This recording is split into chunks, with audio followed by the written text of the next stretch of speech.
So obviously at the very kind of baseline level, there's this idea, and I'll show just a sticker, this very foundational piece about respecting human beings, right? That is foundational to us. And we believe that finding engagement every day is a basic human right. You're listening to Bridge the Gap Season 5, a podcast dedicated to informing, educating, and influencing the future of housing and services for seniors.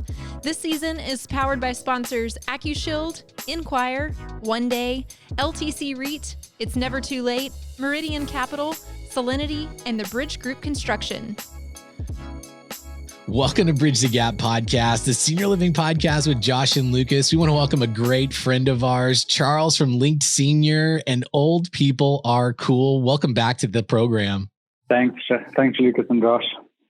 Well, we really appreciate our partnership from this past season. We've accomplished a lot together and so admire your team and y'all's approach, and most of all, your dedication to providing great services and information to older adults.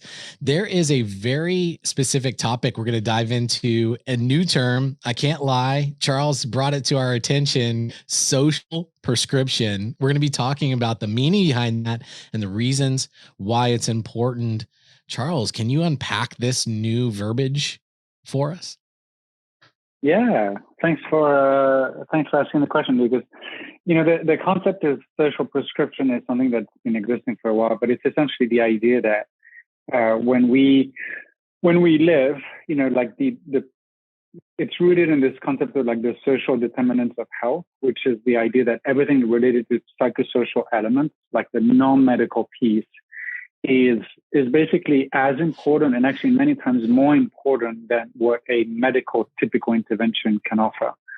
So, I'll give you an example that, and I'm sure you've seen these videos, for example, when music therapy is applied to elders living with dementia, how much they wake up, right? And that effect can last, 24, 36 hours, and is obviously way better than what we might do sometimes, unfortunately, traditionally, like having antipsychotics or antidepressants. So the idea of the social prescription is just giving enough importance to the world of engagement, to the world of just meaningful, person-centered experiences.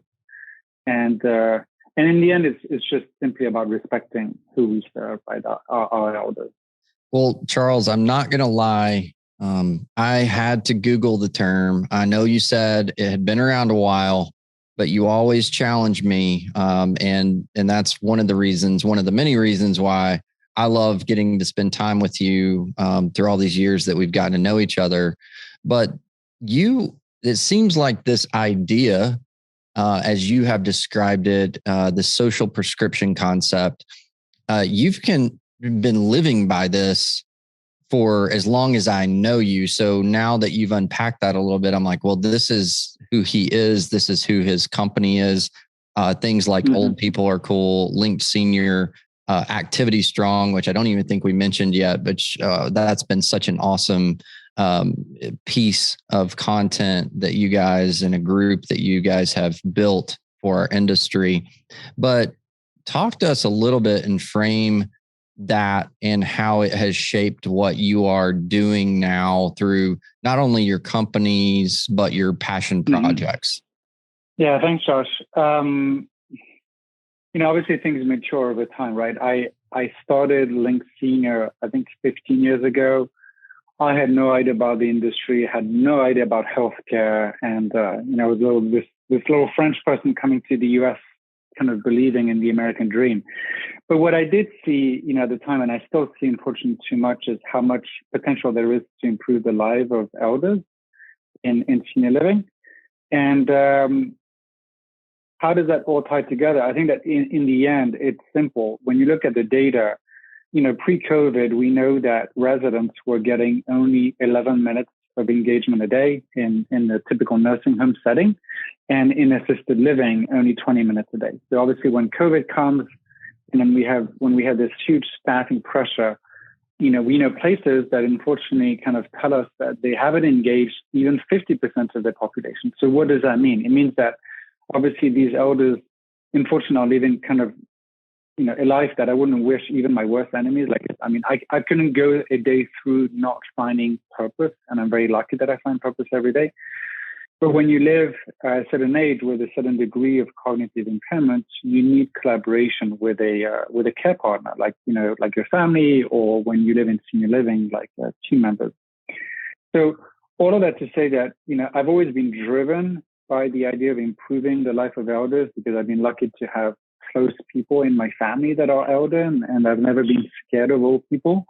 But the way it unfolded is just a passion to change this. And, I've got very lucky where initially some of our products weren't great, but then we understood what it is that the team members tried to do. And I think that with that came a better understanding of the structure of our it's still very institutional industry, very medical healthcare based industry. And I think that this idea of social prescription is just a natural progression of that. So obviously at the very kind of baseline level, there's this idea, and I'll show just a sticker, this very foundational piece about respecting human beings, right? That is foundational to us. And we believe that finding engagement every day is a basic human right. So that's, foundational number one. And then on top of that, you have this idea of, okay, so who serve and who collaborates with this individual? And that is all of the activity and life enrichment professionals that we serve and beyond, which is why we started Activity Strong. I mean, I get up every day because I love what I do, but I am inspired every day by these individuals that show up at work, especially through a pandemic, and just go to work, and go and engage elders, really, that are passionate about that. So that's second foundation. And then the third one is obviously Link Senior, what we do there. And so Link Senior is all about empowering these individuals and making sure that every elder has meaningful engagement throughout the day.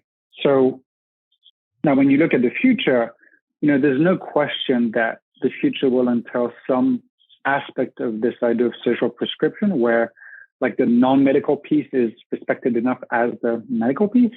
And so, our passion at Link Senior is enabling that as soon as possible. That's a long answer to your question, but essentially that's how things are driven. And with that, there needs to be a very hard look at data and how data is used to advance that. So, I'll just say one last thing here, which is we launched the first of its kind Resident Engagement Institute. And I know that you interviewed Dr. Jennifer Stelter with us earlier this year. But that is our quote unquote stick in the ground to make that happen, which is basically it's exclusive to our clients. It's solely focused on accelerating that future that can already exist, which entails that social prescription. And, 2 data points that we are in the process of actively promoting in the marketplace, which is this idea of minute of resident per day.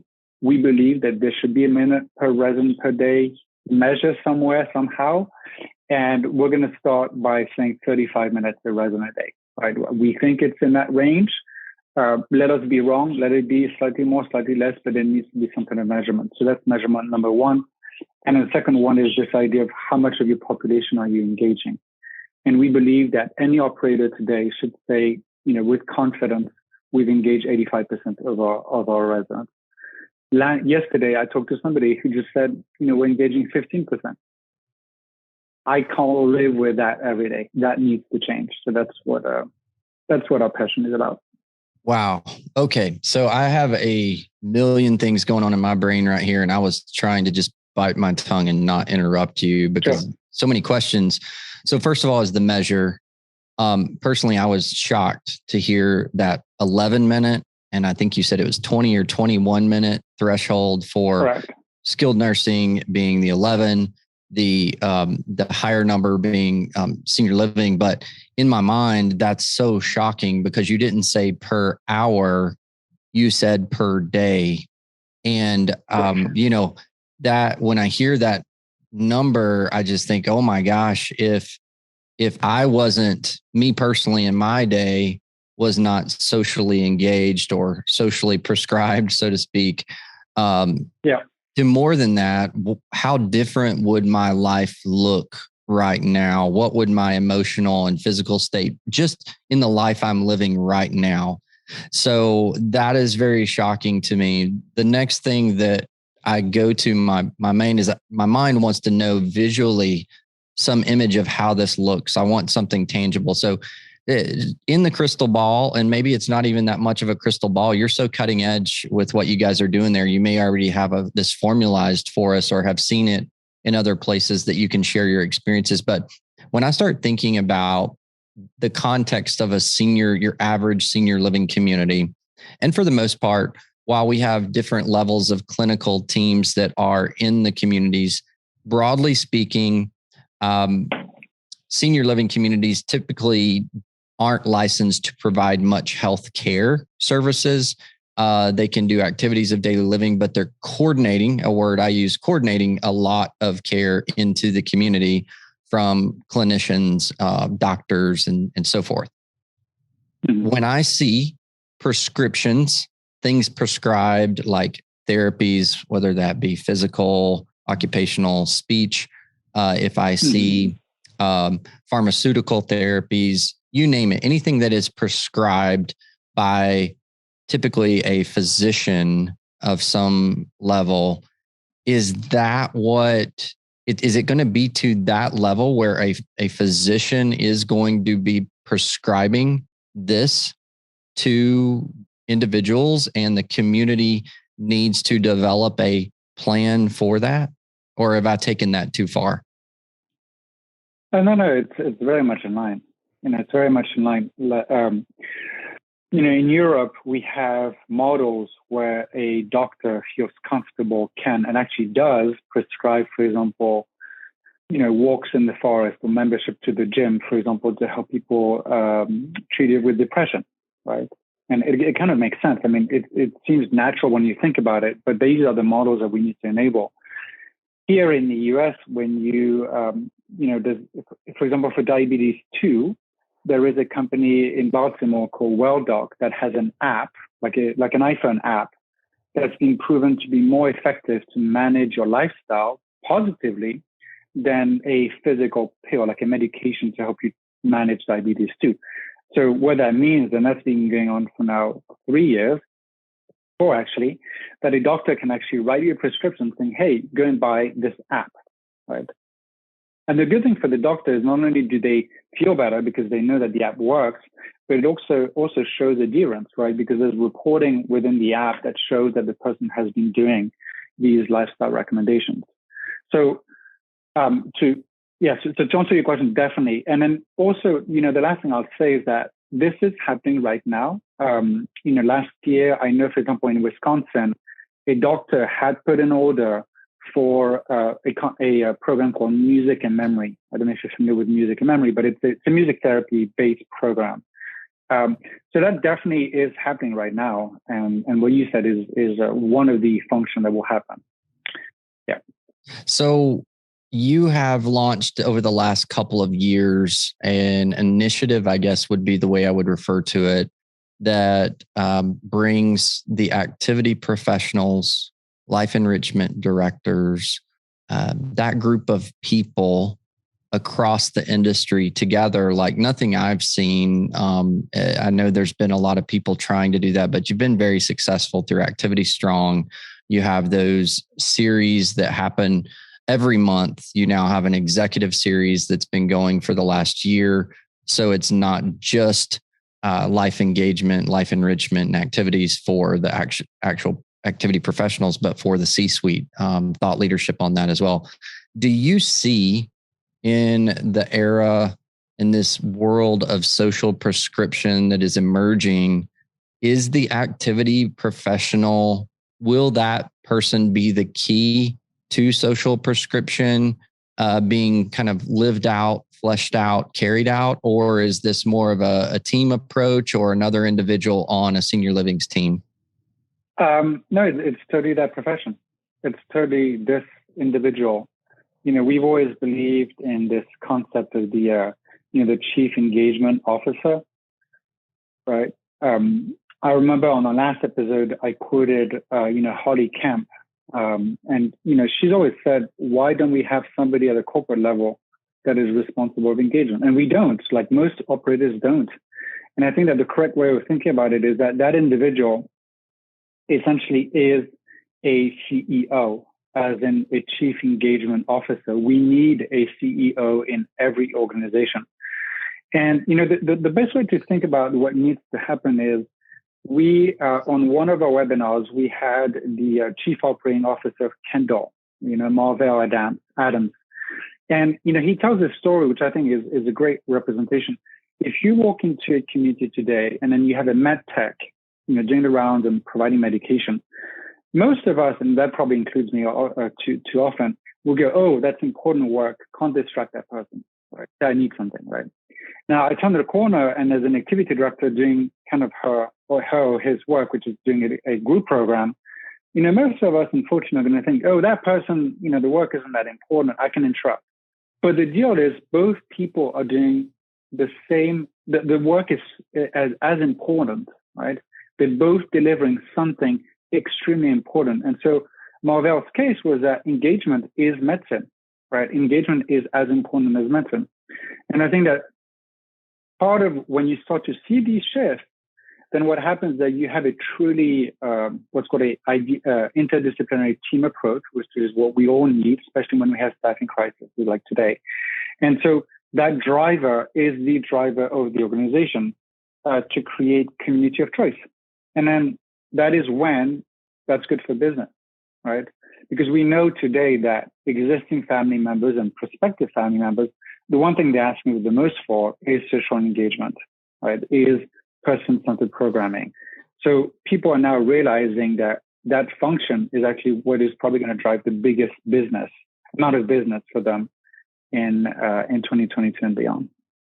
2022, Lucas, will social prescribing, social prescription now be the buzzword? I'm making a prediction after this podcast drops. This becomes a buzzword in our industry. I see Charles and team leading the charge on this. I think social prescribing, as it becomes widely known, it's an accountability that helps us raise the bar in resident engagement and socialization. I'll tell you, just even having this conversation, I want to know right now in my communities what that resident engagement is. I want to know how much of my team, how much of my residents are engaged. And when I hear 85% engagement levels, and when I hear 11 and 20 or 21, that we need to even just get to 35, 11 and 20 to get to 35, that is, if what we're doing right now is at that low level, we've got a long way to go. And it's very exciting, challenging. Does your head spin a little bit on this? Well, it gets me excited. The first thing I think about is, more importantly than what I think, to our listeners, what do you think about this? Because the people that are listening to this in this audience right now are the people that can actually impact these metrics. So to our Bridge the Gap listeners, we'd love to get your feedback on this. What about your community? Does this challenge you? Does this make you think? Does this give you pause? Or are you throwing some high fives around going, we're doing good. We're there. We're getting there. And we're well on our way. And many of you might need, Charles in your corner to help you get there. So we will definitely link to Charles and his organizations in the show notes. And we want to encourage you. Activity Strong. Go back and listen to a couple of these episodes and stay in touch. Get on our newsletters. We release the information when the shows come out. The engagement is high. The community is solid. Come and join us. This is very important information. And so we want to hear from you on social and on our websites about this topic. Absolutely. Charles, thanks for joining us today. I realize a huge part of our audience are C-suite, our regionals, our decision makers. And oftentimes we make the mistake of thinking, oh, this is life enrichment. This is life engagement. This is talking about activities. I'll save this one for the activity professionals. I'm going to go check out the next episode. You got it wrong. You just missed it. Culture and change starts with you. whoever is listening to this, whoever's watching this, whoever's seeing the clips right now on social media, social prescribing, you need to make it part of your organization. I'm challenged right now to make it part of mine. Charles, thanks for joining us and always pushing us to be better.